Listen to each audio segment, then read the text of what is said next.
I actually have an unfortunate gay-bashing story that I want to share with you. Don't worry, I'm the victim of it, and I'm fine. But I was exiting a gentleman's bar. This was in Los Angeles, and I was exiting a gentleman's bar with a gentleman on my arm, as gentlemen are wont to do.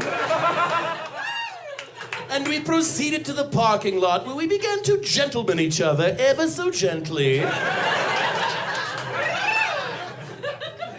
And then I hear across the parking lot in the darkness, this voice just sails out. He's like, "Hey, faggots!" And I did not have my glasses on. So I just assumed that this was a friend of mine. Because sometimes you have that rapport with people. So I went bounding over into the darkness like, "Hey, what's going on?" And he's like, "Get away from me, faggot!" And I was like, "Oh, right, danger word most of the time." And then we had a little standoff where he had some friends with him, and they were like, "Ugh." And but they also knew it was a gay bar, so they were a little embarrassed. And he was like, "Hey, faggot!" He kept saying that, faggot, and I kept saying that his chin didn't match his face because I thought that was a valid criticism.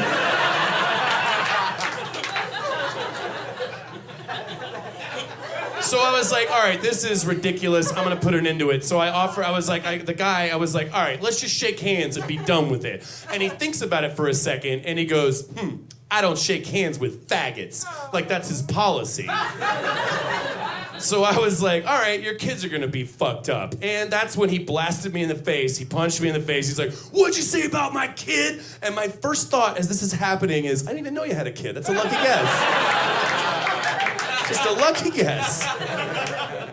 Because I've always wondered what the right response is when someone says faggot in that way. And I think there's a pretty good one is your kids are gonna be fucked up. Because if you're hanging out in the parking lot of a gay bar looking to fuck with some faggots, then your kids are gonna be fucked up. And if you already have one, he's probably disappointing you already. So you're gonna be on edge, ready to go. And I hope I'm wrong. Hope the kid turns out great. But if I do, he's gonna like faggots and he's gonna be awesome. So his dad's gonna think he's a disappointment. Fuck, my kid's friends with faggots. He's all fucked up. So I win no matter what it is. Except in the actual scenario, I was losing heavily. He was landing all the blows. There's blood dripping down my face, so I had to think fast. So I lied. I started casting magic spells. I was like, "Do you want to be in the newspaper?" I said that, and it stunned him as much as it did me. But they stopped, and he was just looking at me. He was like, "Oh fuck, I didn't consider the newspaper." It's been a while since I thought about one of those. So then I just kept at it. I was like, "That's right, you'll be in the newspaper. You're gonna do this to me here? Get ready for the newspaper." And then it worked, and like got scared, and they got in their car, and they were like, "You lost," and I'm like, "Fine," and they left. And then I was like, well, thank God that worked, because who the fuck do I think I am? It's not like Rufus Wainwright was gay bashed outside of Wembley Stadium. I rarely get press, and when I do, it's backhanded.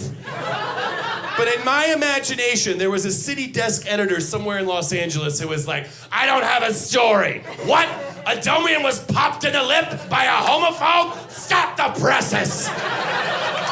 Sir, there's no presses to stop anymore. It's all on the internet, continuously updated. Stop it all! When it bleeds, it leads, and my God, if the blood is rainbow colored, I want it on my front page. Poof! Popped in the lip! Subhead, fisticuffs on the yellow brick road. I smell Pulitzer, boys, and my God, it smells like lavender. Take away this cigar and give me a Capri. I have a deadline.